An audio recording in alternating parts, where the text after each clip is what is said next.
Hey everyone, and welcome to another episode of Stitching Tales, a podcast about all things sewing and what it's really like to run a sewing business. I am Johanna Lundström of The Last Stitch. And I am Malena Hjerpe of Hazelhen Patterns. And in today's episode we're going to talk about what's going on really behind the scenes. It's been a long time since we had just regular catch-up episode. And I mean, things are happening every single day. And God, time moves so fast sometimes. It's we need to do a catch-up. We have a lot of things to talk about, discuss. We realized because we had... Yeah, so we were just chatting a little bit before we hit the record, and it was like, oh, this is going to be a long episode again. I don't even remember when we last made a catch-up, but I think it was maybe in 2025 when we kind of summarized the year and some of our plans moving forwards. But since we recorded that episode, a lot of things has happened. One of the things I do remember is that you decided to not work full-time on your freelance, right? You have less working hours now. So how is that going for you in the new year? Yeah, and I mean, it has. I have said that I maximum will work 80%. I can work a little bit less as well. And now in January it has been a little bit slower start. So I have been working maybe, I don't know, a little bit over 50%. It depends a little bit from day to day and week to week. But it has actually been quite nice because then I have had time to. I mean, we haven't really started. I haven't on my side haven't really started working on the book yet, but it has been on my mind.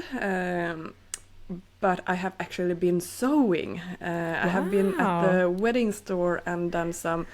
Have had several fittings, booked fittings with future brides, and I have done sewing there. I mean, also just repair a zip that has been broken or do the hemming. I only do the easy alterations, which is like hemming, shorten the straps, adding something, small things, not like huge adjustments.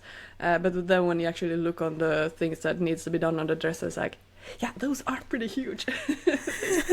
Especially with the hems, it's just hemming, but it's so many layers and it's so little margins. If it's too long, too short, you can tell so easily. So it needs to be so spot on. So it's fun, nerve-wracking, and a little bit of anxiety as well.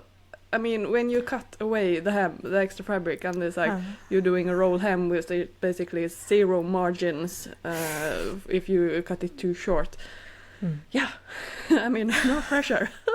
No, and for wedding dresses maybe it costs, I don't know, like $1,000 or something like that, right? Yeah. I mean, those are not cheap. I mean, and maybe it's one of a kind. Maybe in this store they have both new dresses and also second-hand dresses. And if it's a second-hand dress, I mean, there is no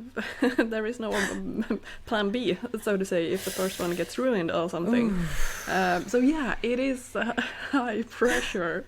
But it's fun. It is. I love working with my hands again and actually do some sewing, and being part of something else. Not just me sitting here alone with my computer, but actually having some colleague to talk to and discussing things. And even though I'm just helping out, I'm not part of that business in that sense, but still, I mean, sitting and chatting with them and hearing how they are discussing, it's just fun being part of not community, but you know, being part of something.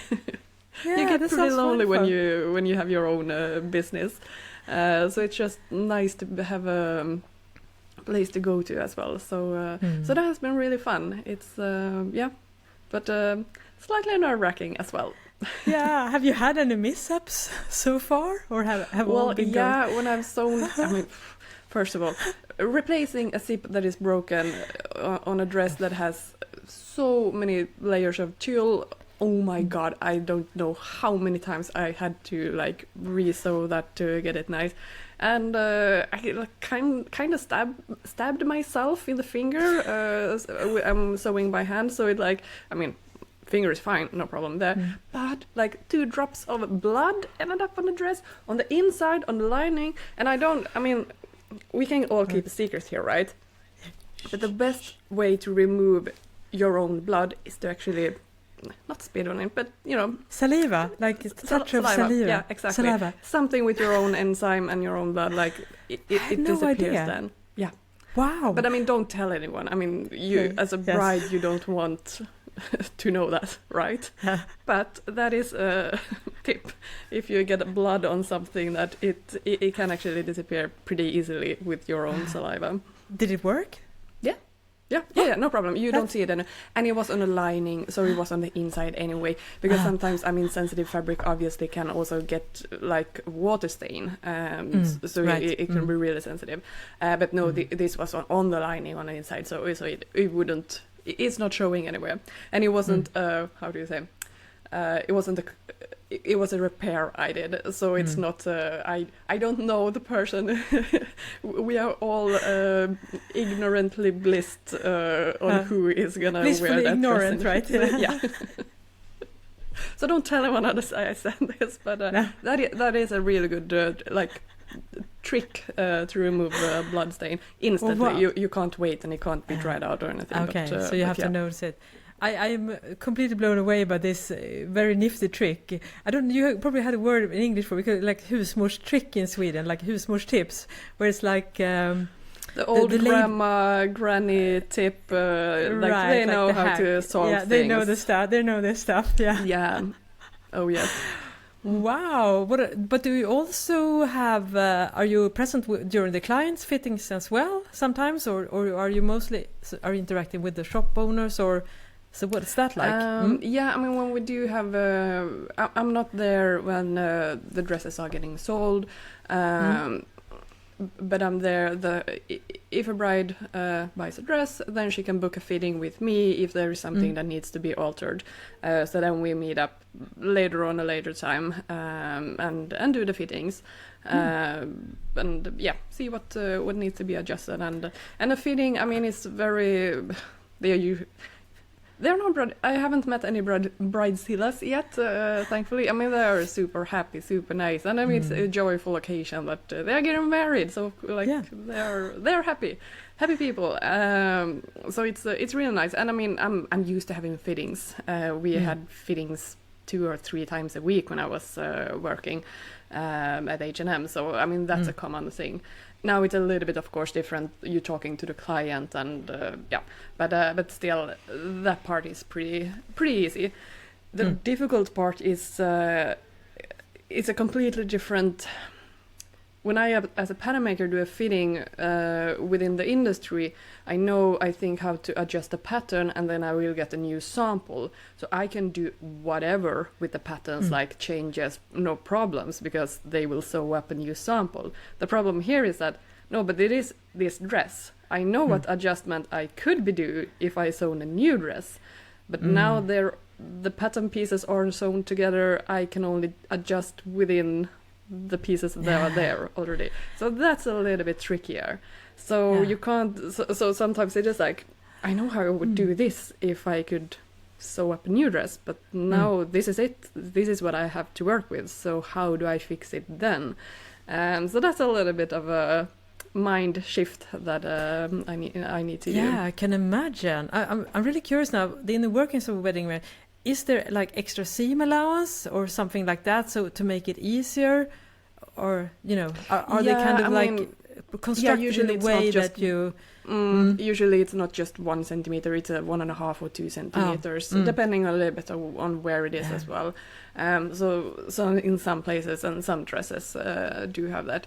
But I mean, if it is a princess seam, for example, like curved seams, you can't have that wide seam allowance, because then it will be like the seam allowance will mess up. Yeah, so then there is no extra seam allowance in that case. But yeah, you need to a little bit take it case by case. But it's fun to work with your hands again. I have missed it, so it's nice. Yeah, you seem so happy when you talk about it. I can definitely tell. And because as you say, when you're working like you and I both do now, it's kind of isolated, and a lot of interactions is also done like on video calls or in similar manner, and you don't really have that like day-to-day environment where you meet colleagues and talk about work and share work and do work together. So I totally get that. That's probably, I think probably to me the biggest, except for the financial part, the biggest downside of being on your own and running your own, regardless if you're like a freelancer or a business, but you're basically a business owner doing it yourself. And yeah, that's there's a type of energy that get lost a little bit, I think, when we all have to like sit in our corners and just stare into a screen. Yeah, absolutely. And I mean, now it is peak season for doing alterations, because in Sweden most weddings are in the summer. So now it's alteration projects. But I mean, the store owner, she is like super sweet, and has like, well, if you want to sew something and sell here, I mean, feel free. So I mean, my product developing brain is just like going on high speed, like, oh my god, there are so many things I want to do. Come on. But I'm not gonna focus on that now. I'm just gonna let all the ideas brew, and I do want to sew something for the summer, just so I can. I already have pictures in my brain of how Malena, my friend, who takes all my photos for my own samples, how she is gonna take pictures of things, so we then can market it in the fall, in the winter. But you kind of need the summer vibe photos for that. But yeah, I have ideas. I have like things I want to sew, and yeah, it's fun, and it's just fun to fantasize about these kind of things and think of all new ideas. And I need to start soon, later in the spring, try them out a little bit and do some tests and see if what will stick, what will actually work. That's so exciting. And it's funny because, you know, we've been doing this podcast for about 2 years now, and who knew that in 2026 you'd actually turn, you know, working at the bridal shop and, you know, thinking about designing dresses. So yeah, that's a thing. I mean, you need to pivot sometimes as well. And I mean, this was never in my like idea intention, like this is where I wanted to go. But the opportunity came, and it was like too good to say no to. So it's like, well, sure, I have to try it. I have to help out. And I mean, now I'm helping out because the person who is usually doing all the sewing is on a maternity leave. We don't know what will happen in the future. So I mean, this is not maybe not my forever job in the future as well. So we'll see what will happen. But for now, it is a really fun change to the ordinary freelance, just sitting at my computer doing work alone.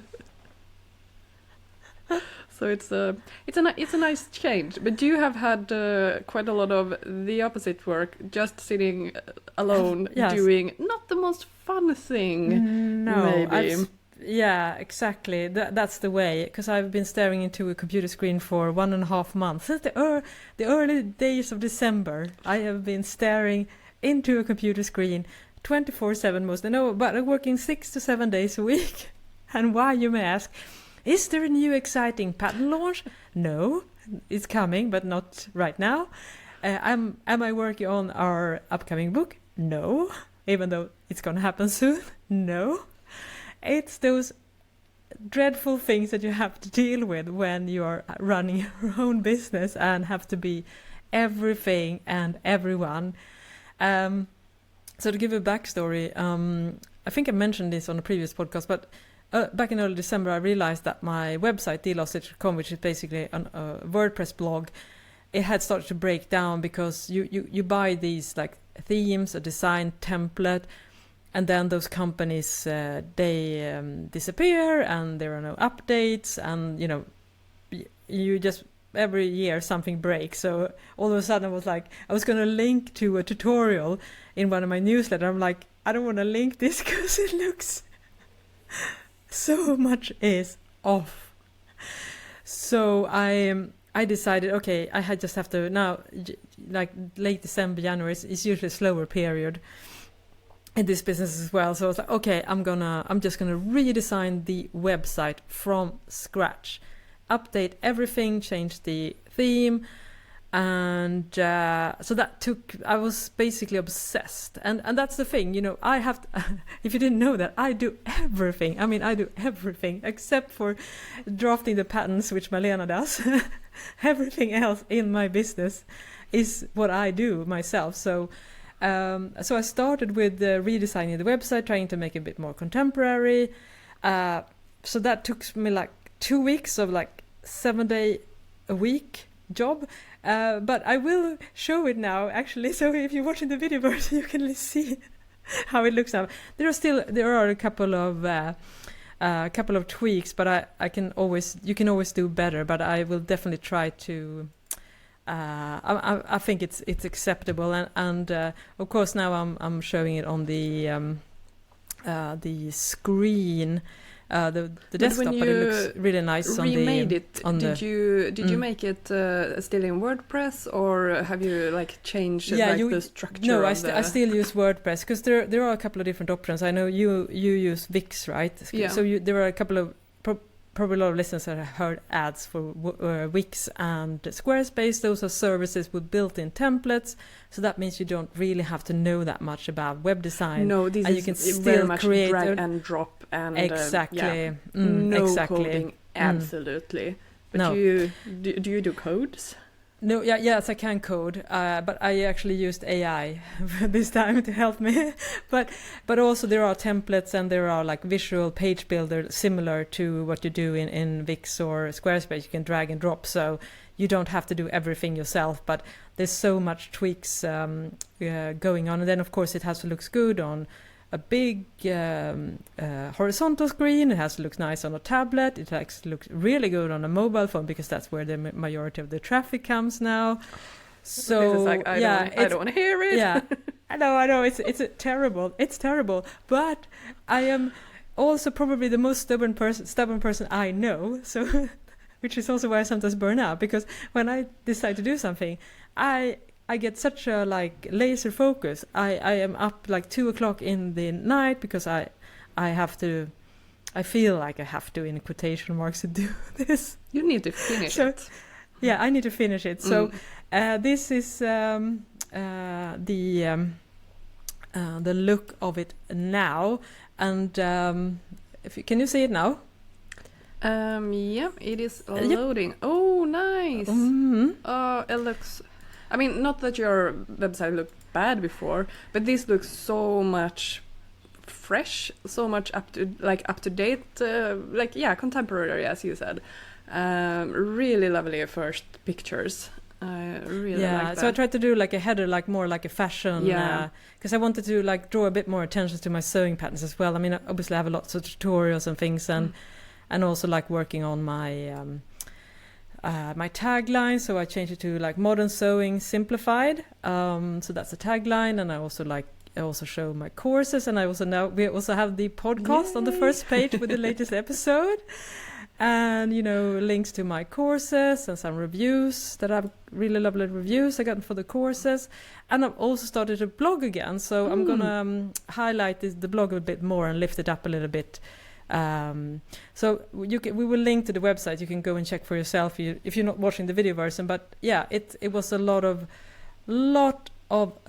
work, and of course so much like organization behind the scenes as well, just trying to get everything to look nice and professional. Which is and these like the downside of the positive thing about being a small company, then it's like but it's pretty easy update. It's not so much to do. But in that sense you are a big company, because you have you have so much material, so and also different types of products and everything, so it just gives me headache thinking about how to do the website and get everything working. It's bravo. Yeah. And you updated how do you say, Shopify as well, right? Yeah, I've updated the Shopify store as well, which I finished 10 minutes before we started to record this podcast. That was why I was 10 minutes late. So, oh my god. Yes, and that has also taken me several weeks for the same reason, basically. I have a really old theme. I started my Shopify site in 2019. The one that did that theme, like the design of it, those are long gone. They don't update their theme, so it's probably like leaking everywhere. I have no idea. I'm glad that I haven't been like a victim of a cyber attack, or who knows. And also, everything has changed. So I decided to tackle that as well, which took me so many weeks as well. Yeah, I mean, I have no idea what it means to have create your own Shopify web shop. This is two reasons why I sell on Etsy, because I don't have to deal with the VAT taxes to all different countries, and I don't have to create my own web shop. I do have on my website like shop using quotation marks where I have all my products displayed, but when you click on my patterns, it's basically a link to my Etsy shop then, so you get transferred to the Etsy directly, so you don't buy anything from my side, even though it might look a little bit like that. But it just gives me like no. Just thinking about creating a web shop. Yeah, but you did it. Yeah, I did it. Also, I should say again, it was really helpful this time to have AI, because Shopify now has a built-in AI. So when you get a like a theme, a lot of things look really horrible and you don't like but then I could just basically tell AI, hide those ugly icons from me, please. And then they do something with the code, and then a lot of things disappear. So I'm going to show, of course, everyone watching the video version as well. I'm like, who am I going to show? Yes, but is you. it AI in the in Shopify, or is it like Shopify has an assistant basically. Okay, Shopify has an assistant, which I found out while we're in the midst of it, basically, and so that was super helpful. So again, I'm going to try to I think the design is nice and very clean, because again, everyone is on mobile, so I don't want to I don't have to overdo things. But so this is the new shop storefront. So first of all, I'm always going to highlight some products that are seasonal. So now there are accessories on the top, and then I have the sewing patterns and my ebooks listed with lots of it's easier to navigate. And I'm also going to show, if you go to, this is what took the longest time. So I tried to modernize it now. If you go to any nice online clothing store, you can see they have lots of tabs. Just a short description, and then you get when you open the tabs, you get how you can see the girly top, all the pattern theaters, and fabric and notions, what kind of fabrics you need, how much. So you sizing, PDF info, how the PDF patterns, because I also updated and now I also projected files for all my patterns, which I did as well. And also I'm really happy now because I also organized for all my sewing patterns. Basically, I have a sew along. So under the tutorials tab, if you click that, you go straight to the sew along, which I also first linked to the patterns, and then you see all the tutorials.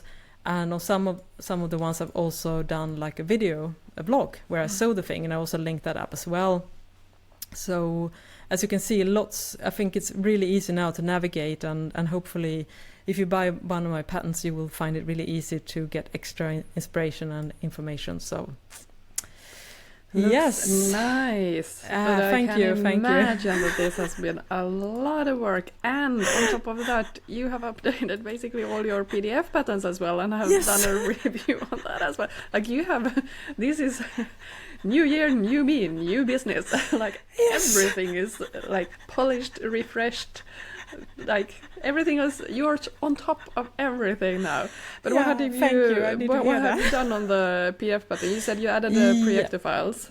Yes, I've added projector files, and also because I wanted to add projector files, and we regularly hear from listeners that are curious about projector files, that are using projector files, and would like to see, to have our patterns as projector files. And Up until recently, only my latest, the Vida knit pants were projected files, but basically when you start to do one thing, it creates a domino effect, and then I was like, okay, I need to add with the website and shop and then PDF then I realized, okay, Johanna, you need to go, and then I would add projected files, and then I realized, okay, you haven't looked on, like, really go over your patterns and your instruction with a fine comb, what you could comb with it, like a very fine, like with a detailed eye, with a magnifying glass. And I was like, okay, when I do this relaunch, I also need to go through everything, make sure that I format it even better, so that, because we talk a lot about ink and the waste of ink on this podcast, so I wanted to make sure that I didn't waste any unnecessary ink for anyone who wants to print the instructions as well. So I just cleaned up a little bit, reduced the number of colors, and reduced the amount of black, but still try to keep a clean look. And I also updated the pattern covers as well, and just freshened up the design a little bit to make it even more printer friendly. So that's what I'm going to also show you. So watch the video version. Yeah, this is when you think that, I don't have that many patterns, this will go quickly, but oh my god, it took weeks. It took weeks. Yes. So can you see it's not that your pattern has been bad, but it's just that, when you evolve years after years, like new fonts or new colors or like small things, and like the layout you want to like slightly improve to your new standards, and things we get to know also. I mean, the whole PDF business is evolving constantly, and new good ideas comes up, and then you want to, of course, have all your patterns up to the same level, basically. Yeah, and the bar keeps getting raised. I mean, if a sewing patterns instruction from 10 years ago, they do not look the same that they do today. No. I mean, so I cleaned up the front page really now. So nice. Oh, thank you. So it's very clean, like everything's very clean. As if you're watching the video version, you can see I really like. I'm thinking everyone is on mobile. I want to make sure that everything is clean as possible, both with the website and my shop, and this goes for the patterns as well. So here you can see the instructions. I changed the typography to make it very well readable, both if you print it out or if you choose to not print the instructions and watch them on a screen. So here you can see when I'm just rolling through, and of course I also do like technical illustrations for every step as well. So I just looked over the instruction, found some really annoying typos. They are now fixed. So it was a good thing that I looked through it. So these are the instructions as well, if you're curious on how it looks. And if you're not familiar with my sewing patterns, hopefully you got an idea as well of what you can expect. Did you do on the actual patterns as well? Did you do anything on that as well? Yes, I did. I'm going to stop sharing. Yeah, I did. What I did was that as well. I think that's also so fascinating to actually see like the patterns. That's a good idea. Yeah, we're going to see here if I can. Because that's a little bit funny. I noticed on Instagram, for example, when I share, a selfie usually gets the most likes, because that, of course, is relatable, and I understand that. But something that also gets a lot of like attention on Instagram is when I post picture from the sewing instructions, like with illustrations, or when I actually show like pictures from the actual patterns, like the more technical things. I think that might stand out a little bit on the Instagram feed with the. It breaks up from all these photos that you usually share. So, and I love that. I love seeing these kinds of photos and pictures of technical things. So that's a very good point. Because I've been so busy. I'm going to start sharing now on Instagram behind the scenes. So that's really good to know. And it's always interesting because every pattern company has their own little ways of doing things. And now, of course, last week I worked on developing the templates for our sewing book as well. And again, that brings another dimension to it. How do you best design when it's going to be print on large format paper, and then you're going to trace the patterns? But yes, I would definitely share that as well. So, of course, if you're curious about my sewing patterns, they are PDF files with layered sizing. From most of my patterns are from size 32 to, is it 56? 56, right, thank you. And that's size 0 to, I think, 24, right? Yeah, US sizes. The Isla leggings, my first pattern, has 2 sizes less, but generally speaking, that's the size range I have, and that of course entails a lot of layers and things you need to figure out as well. So, and then I also have a copy shop, because a lot of people now like to print large format, and now of course I also have projector files. So it's basically A4 letter, copy shop, and projector files. So I'm going to show both here. Thank you for asking, Malena. No, but this is okay. I might be biased since I am a pattern maker, but I think this is so much more interesting to see than actually the pictures. But again, might be a little bit biased here. Yeah, so now I am viewing the copy shop version where you can get like a better of the girly top, where you can get a better view. So I have the sizing, and I also added like I also have where you show how to hide and show the layers on the PDF files as well, just in case. And those are obviously easier to do than the where you use a letter in A4, because that's a little bit more fiddly, I guess. So this is the copy shop version of the girly top pattern, and over here now you can see each page. When I have lots of different options, not on the girly top, because that's a very straightforward pattern with not that many pieces, but for instance on some of the patterns where I have a bit more pages and elaborate, then I also have a size guide, so it shows exactly which page you can create depending on which styles you want to, or print depending on which styles you want to sew. So I try to be mindful about not having people to having to print something that they don't need, basically. Yeah, I mean that you can with the layout on how you place the pattern pieces on the papers, like how do you distribute them. You can be pretty mindful about that when you design it, so the customer doesn't have to waste a lot of printing paper.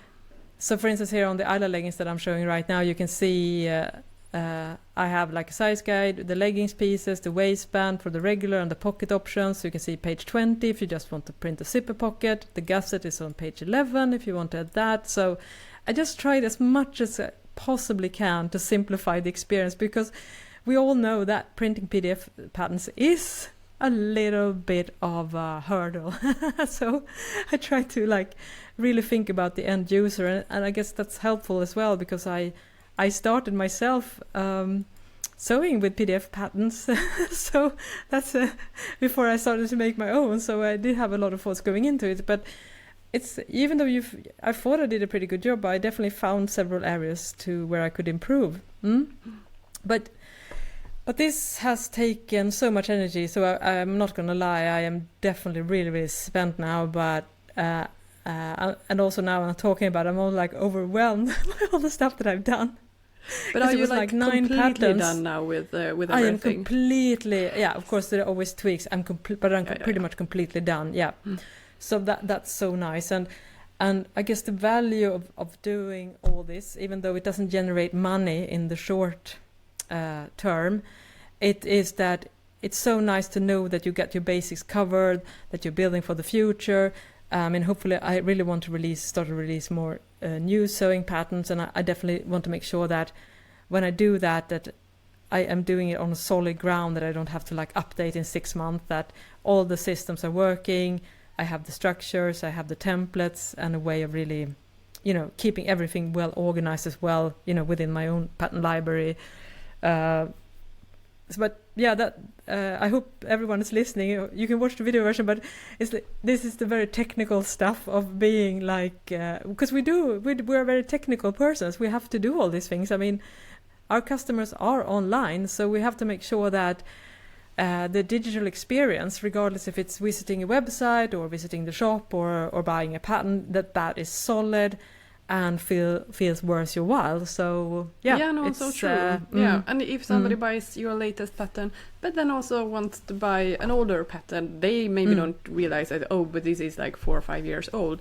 When they get it, I don't want the customers to like, I can tell this is the older like it looks older. It's like, no, everything needs to be on the same level as the latest pattern. So I totally understand that you want to keep everything on top. I'm also working on that now. I think I have made projector files for all my patterns. I haven't launched them yet, but they are done.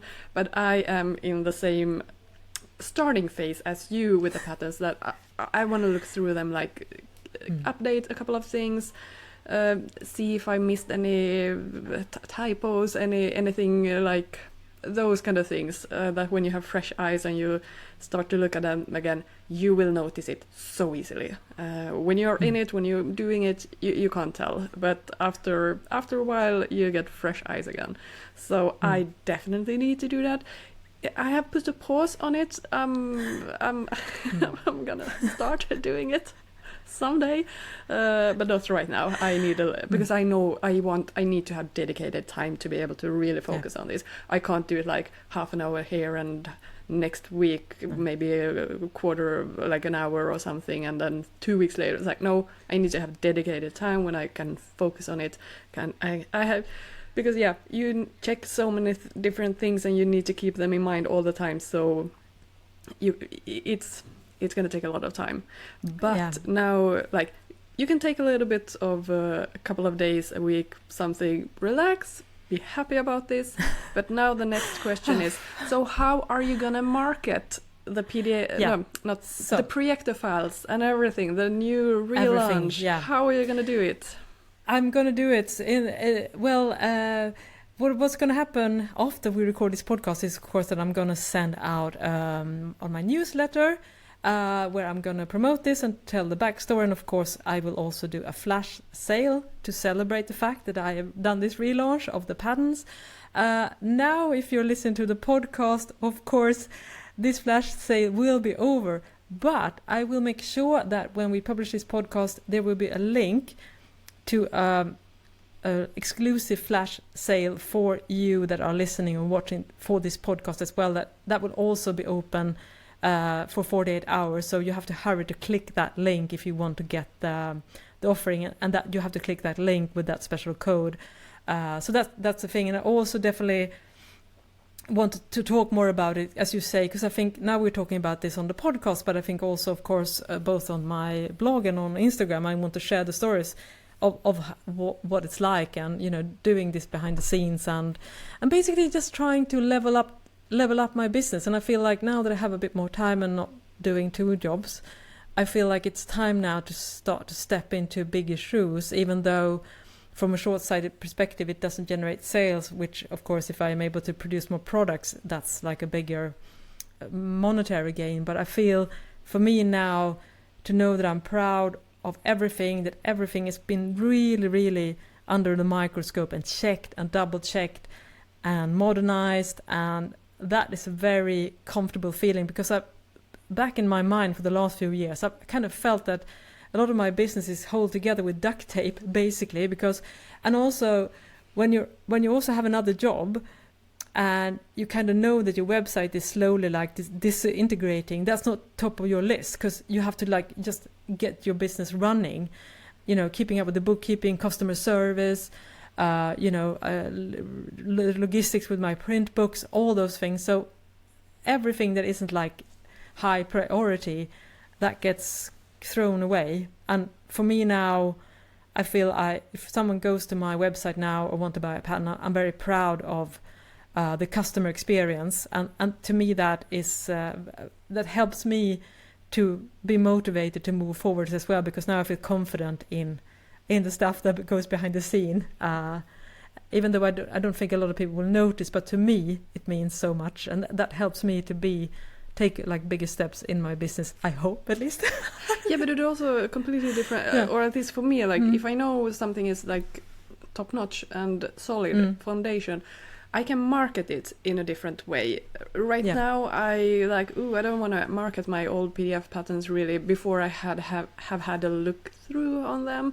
I mean, I know they are like pretty decent standard, like I'm proud of that, but like I know things can be improved. So I'm not feeling comfortable with like posting a lot of pictures on them because it's like, well, I want to look through them, so I know what I'm talking about.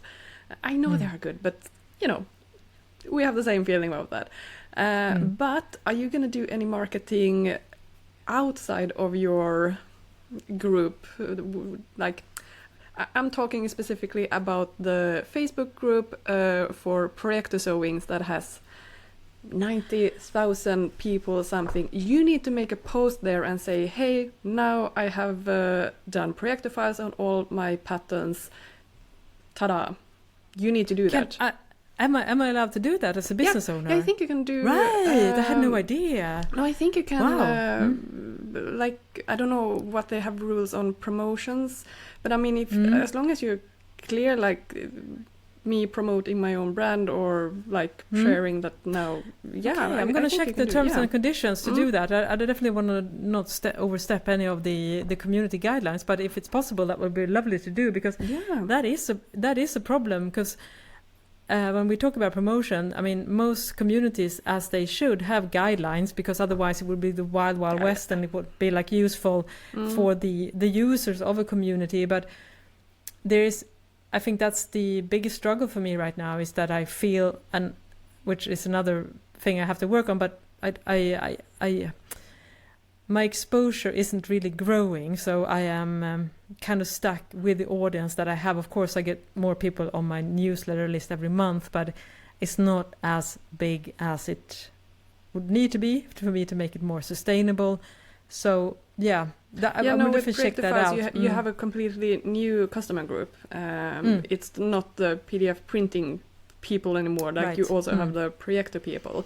And you want to reach them. And I think in that group, I think there are two main focuses. It's like, help me calibrate my Projektor. What am I doing wrong? And which pattern companies provides Projektor files? It's like those two questions. So I think it's like they appreciate if you are spreading the words that, hey, I am making Projektor files now. Like it will be appreciated, because they are constantly searching for new companies, or like companies that does it, because that's what they want to do. They are over printing patterns. So they only want to know which companies do the Projektor files. That's so early author to do PDF patterns. They're like, welcome to the future. And we're going to talk about Projektor patterns, because I know you have something to say about that as well. But just a side note, and then I forgot the thread. I will probably pick it up later on, but yes. Yeah, speaking of actually, yes, you have some experience now, yeah, right? I mean, oh my God, my plotter, my ongoing nemesis. Long story short, my plotter, I have a... Do you say plotter as well in English, or is it just a Swedish word? Big printer that has a roll, is like 60 centimeters wide, 24 inches. And mine broke down, or the ink leaked, and it was like, you can try to repair it, but it's no guarantees, and that was so expensive anyway. And I was like, this is also like... thing with being your own boss. It's like you have to take all the decisions, and sometimes it's really tough, like which direction should I go, what should I do, can somebody just tell me what to do and I'll do it.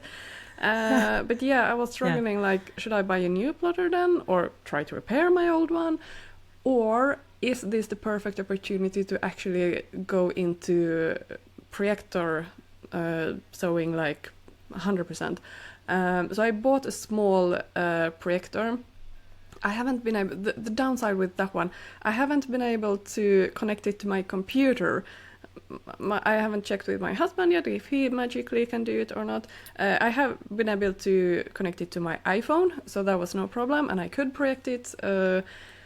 But then also, since it's such a small Projektor, I think it's like a little simplified, so like getting the calibration and like it was really manual. I will try to, I actually projected it on the wall and just made sure it was 90 degrees like angle from the wall, and moved it back and forth basically so I could get the right size. all the projector people are like laughing at me probably, and I was like, that's not how you calibrate a projector. I know I know there's an app for this, I know, but this is quick and dirty. It was when I did the samples for our new t-shirt, the book, so I just like, okay, it needs to be solved now. So I did it on towards the wall. I had papers on the wall, and then I drafted it, like I drew patterns, and then I used that pattern to actually cut it on table, because I couldn't mount it from the ceiling, or I didn't have any stand for it or anything. But it was also like just trying to like projectify it. Projector, is it like, is that the way to go? Should I buy a little proper good one that can be all the time calibrated and I always have it there? Is just turn it off, turn it on, use it or not? But I have come to the conclusion that I'm a pattern maker. If I have a client that needs to get patterns because they are gonna produce stuff, I need to be able to provide them with physical patterns. So no, I ended up buying a new plotter. And here, since I knew that money out, money, yes, money. There was an expense that I didn't really want to have now in, I think it was January, end of December. But yeah, I'm a professional. I need my equipment, otherwise I can't do my job. So I bought one, and I already printed several patterns on it for the wedding store. So I was like, yeah, I need it. I have to have it. Yeah. So I'm not a projector person yet. No, but I was very happy with the choosing of the projector, because that was also the plotter. That was the next, like, okay, I'm gonna buy one, but which one? And then I just I don't want HP. Those are usually pretty decent price, but that was what I had, and I don't want to say I'm bitter, but I'm a little bit bitter. But a little bit, about that. Yes, a little bit. So yeah, it's been like a long story of the plotter, and the leaking cartridge and the HP proprietary cartridge, and it's a thing. It's a thing. We are So I asked you what do you have? I looked it up, and I bought it. So that is so nice. Yeah. Because also it's so nice to have the same. It's like, okay, if I have any questions, like, probably we can figure it out together if I need anything. Right. And I have been able to set it up. I can print things out. I feel a little bit like, am I the IT department now as well? Like, hello. Yeah. I feel so good about myself. Like, ridiculously proud that I've been able to do it without any help from my husband. So yeah, I got it. I'm happy about it. I will post some pictures of it. It does not look pretty at all, but it's there. So yeah. Yeah. It's a colossal thing, but man, am I happy to have it. And also, I will say, when you decided to buy, because I bought mine, I think about 2 or 3 years ago. That was my first ever plotter, so I had no experience. And so when you asked which one, I was a little bit nervous. I just hope the Malena likes it, because otherwise I feel so bad, because I had no experience. I have done research as well. Yeah. No, I had done some research, and I mean, there are not that many brands, and also at a certain price level. So this was like one of the contenders I was thinking about. And then when you said that, you have that one, I was like, perfect. I'll do it. I'll take it. So yeah, no pressure on you. How good. Because I realized we didn't mention the brand name, right? Are we going to name some names? Yeah, I mean, we are not sponsored. I bought it for ridiculously... It's Epson printer. I will... I don't know the number now, but I'll add pictures on it. But yeah, so far so good. It's... I mean... we just print out black lines basically. It's not like photorealistic colors. Like I no idea how it works there. I just want black lines. I would, if I could, I would buy a plotter that only has black colors or black ink. Right. I don't need the other colors. It's just annoying when you have to buy those and refill them because they get old. It's so annoying, and especially because I realized that because I was trying to, because I just print black. Then I was, but it refused to print when there were no fill cartridges inside the box of the other colors. I mean, I'm sure everyone who's listening had the same experience. I mean, what is this? I mean, talk about, ripping the customers off, trying to force us to buy really expensive cartridges that we don't even use just to be able to access the black one. I mean, don't get me started on that, because that's what we wanted to get the plotter thing going, because it's so upsetting with the printer stuff. No, and sometimes like they make these products. I mean, sure, some products need to be really advanced because you do advanced things. Sure, there is a customer group for that. But I feel sometimes with phones as well, like all technology, like there is a segment customer group for the best of the best, but there can also be like, but this is the basic simplest. We just want to print black and white. We don't need colors. Phones simplified, so the kids understand it. Or when I grow old, I still can figure out how to do things. Like there is a range of quality and how not quality, but like how advanced things needs to be. So can we dumb it down? Like not the smartest, the best invention. Like keep it simple. Keep it a little bit. Don't complicate things. And it's but the expense was. I mean, it was. It is a lot of money, of course, but it's not like astronomical. But man, this. Start of this year, it has been like expenses flying out. Like money has been disappearing. I actually did buy now the subscription for a whole year of Clo 3D, which is a pattern program. The grading is not top notch.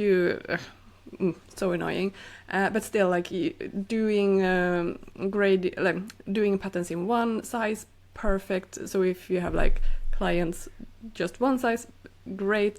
Print it out, pattern later as well. Then perfect. So now I can do some work there. But that was also like $450, just like that. And then I got the renewal on my website, also around $400. And the plotter was, I don't remember exactly now if it was $600, $700, excluding the taxes. Something like that. Money is flying. Yeah, I know. And I don't want to know when I need to renew the Illustrator program, the subscription there as well. It's just annoyingly money that, But it costs to have a business, unfortunately. It costs a bit of the business, and that's easy to forget sometimes. You think, you just have to pay myself a salary, but you have to pay so many other expenses. I've been in the same situation. I mean, January is usually also like a slow month when it comes to sales, December, January. And I had to buy a new laptop. It was a refurbished laptop because my battery broke. It was like an old but refurbished laptop I had to buy. I had to buy the new Shopify subscription. That's like a yearly thing as well, for the eShop and the Adobe, because I have to have the professional suite. I think it's like €600, something like that. A year. So it's a lot Adobe, of money. Isn't it more if you? I only have Illustrator, so then it's a little bit cheaper. But if you want to have Photoshop or InDesign and everything, it's a lot. Maybe it's a little bit more. Yeah, maybe it was €800. Maybe you're probably right. Yeah, I think it maybe was that. I think they maybe increased the prices as well. Yeah. So that's So I've had lots of expenses as well, and I was like doing my bookkeeping yesterday. I was like, cash flow. So yeah, I mean, please buy luckily we my don't sewing need to buy. patterns. No, but luckily, I mean, these expenses are like once a year, and it's tough Yeah. when you get them. But then, I mean, the cost you kind of need to think also Yeah. to like they are spread out over the whole 100%. year, and I mean, Yeah. the plotter obviously it's gonna last several years. But I am also like just praying that my computers, I mean, they are really old with now this Windows 11 update. I have not, they are still Windows 10 and I don't think they are compatible for Windows 11. So I think that there is a deadline for how long I can have them. And also, I mean, my iPhone, I don't know which number or model this is, but I mean, you can see on, it has one camera. Wow. Not two, not three, one. I mean, that's how old I am. It's amazing that it it's is. still working and it still has battery. I mean, that's probably the most... Yeah, that's the thing. I think it is. It's not like I don't even know a number, but I think it's like an XR SE, like more. It's not that old, but it's just that kind of a model. But no, it is slow. Sometimes it's just I have to shut everything down and restart it for it to be able to work. And also, when you take pictures, it's not good enough. Like so that's also I need to. Soon, I'm gonna have to buy a new phone. Not just because it's fun to have new things, but because like I need it. So that's also annoying future expense. But luckily, since you have a business, my company can buy it then, so I don't have to buy it since I need it for work. I need a camera. I need to use it for work, so I can have it as a office expense. What do you say? Yeah, exactly. But it's annoying. That's it's annoying. definitely why it's. But it's very annoying. And still, even if it's an office expense, there's no such as free money. I mean, if I have to pay, I also have to pay myself a salary. So if I have to go out and buy a lot of stuff for my company, that means less money to pay myself a salary. So it all like ties together, unfortunately. But it's very good that you have that possibility for sure. But the reality is, even if one runs a really streamlined business with a lot of like do-it-yourself stuff that both you and I employ. It's still money. And we have. I don't know. Maybe we have already posted that interview.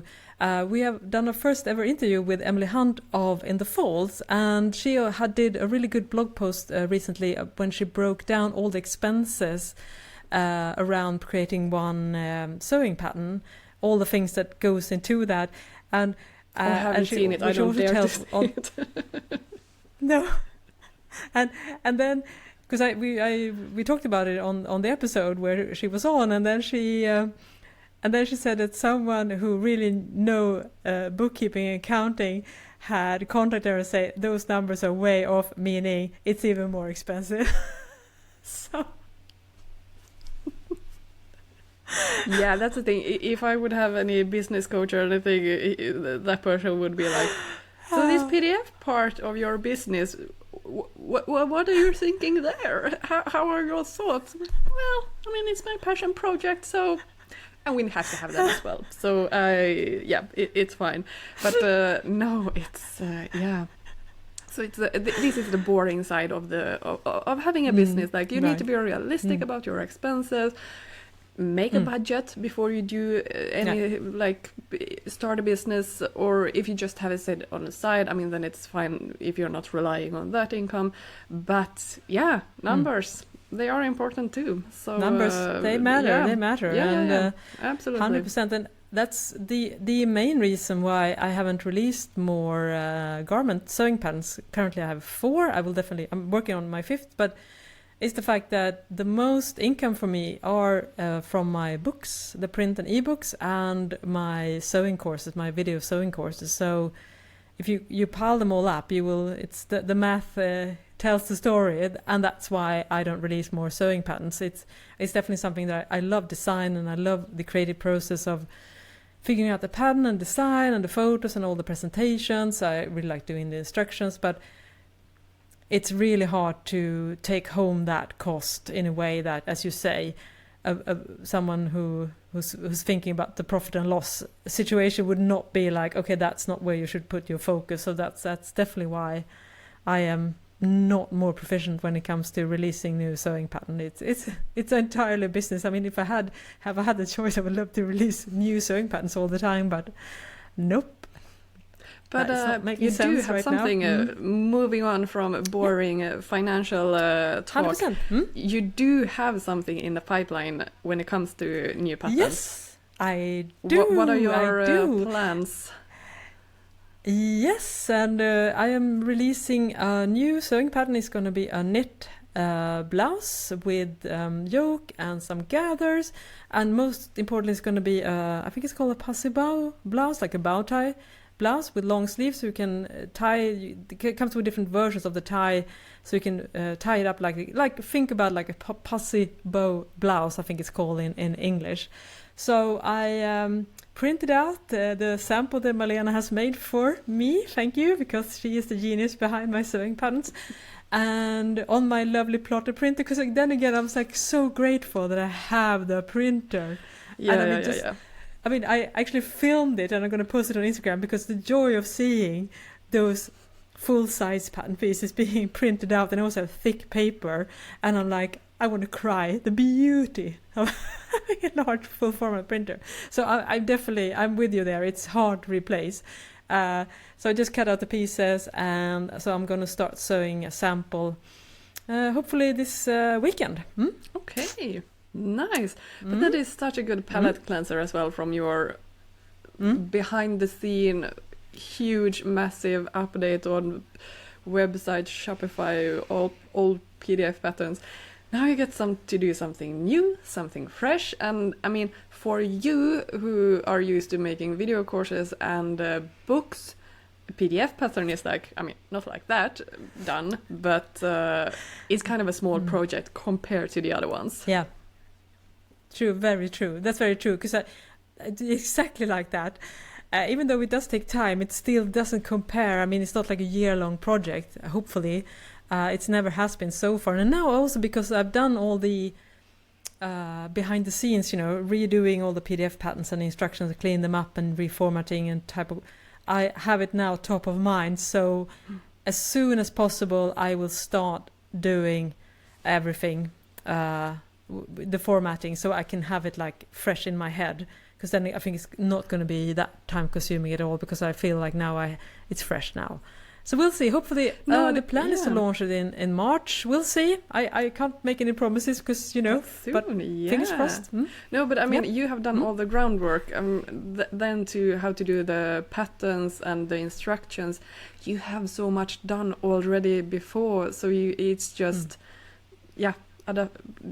doing this one now, it's not going to take that much time, I think. And I guess since a lot of sewing steps are similar as well to your... I forget the names. The girly top there. Yeah, the girly top I'm wearing right now. Yeah, I mean, yes. Yeah, this is the time you're winning. Like, yes, I'm doing smart work now. I'm using what I got and I elevate it. I create new products out of it, but it's not like completely new. So you can use so much of what you already have done already. Yeah. So it's going to be so much easier. That's very true. Yeah, I hope that. I really hope that. And I'm also basing it on the same basic pattern as the girly top. So if you have that and you like the fit of it, this top is also going to fit in a similar way. So that's also really good. Like, I nail the fit, I know the sizing, I feel confident in that. So that's also really nice, instead of trying to do like a garment that's completely different and then you have to start from scratch, like trying to figure out how will the size be and the size grading and everything. So hopefully. But now I need to take like a break before. Yeah, now you need now you need a little bit of a break. I'm so tired right now. I'm feeling I'm even just talking about all the stuff I've been through like the last half a month. I'm so like, I just want to go to bed. Yeah, but I think you have worked quite a lot of weekends as well now lately, so you need a couple of days every break. weekend. Yeah, you need like you can take a couple of days off now with good conscience, like you need to take a couple of days off, because otherwise, you can do a lot of work in a short amount of time, but then you need to have a break afterwards. So do that. That's the next thing on your to-do list. Yeah, yes, I will listen to you. And I mean, this has been such a massive update, and we haven't even really talked about the updates to our book as well. But I think we're going to do a separate episode with that, just talking about, because we asked for feedback in a recent episode, and we got loads of feedback and really great suggestions, and we have some updates as well. And also, we could, I think, answer some of the questions that we got as well, so we can talk about that. But we'll do that in a separate episode, I think. Otherwise, it's going to be a 2-hour episode. But I just as we said in the beginning, so we have happy for everyone. Yeah. Yes. Yeah. And it has been a long time since we had a catch up. We have lots of things to talk about, so yes, we need to do. It can't be too long until next catch up. But yeah, super thanks for all the feedback. It's so nice to be able to bounce ideas of you guys and hear what you think, and be able to pivot, because we are laying the foundation now of the book, so it's really easy to do changes if we need to now, compared to if we have done the book and then we would ask for feedback. Then it would be like, no, sorry, it's done, I can't change it. But now we are in the perfect stage of like, we can tweak things now, not in half a year. No, that would be such a bummer. Sorry, the book is already way to the great suggestion, but unfortunately the book is already on the way to the printer. Like, no.